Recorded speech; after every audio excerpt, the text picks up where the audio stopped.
भगवान विष्णु कालर सबु चक्र 10 अवतार नहीं किंतु आपण मैंने केबे भाबिछंती एही 10 अवतार आमे सबुठारु अधिका एही 2 अवतार तथा राम एवं कृष्ण को पूजा काहेकि अधिक करूछंती। भगवान विष्णु निजर सबु अवतार किछि कला सहित नहीं एवं एही कला 16 प्रकार होइथाए।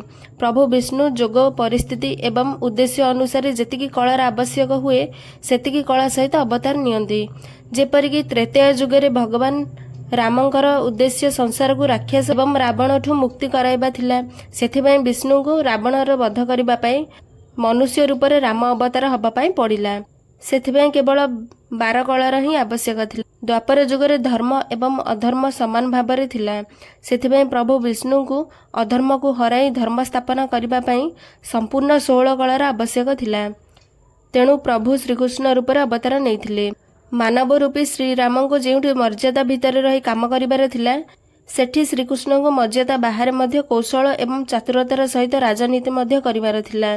सेथिबाई प्रभु रामंक ठारू कृष्ण को 4टी कला अधिक थिला। सबुठारु एही 2 अवतार रे कला अधिक थिबारु एही 2 अवतार को लोक माने अधिक पूजा करिथांती।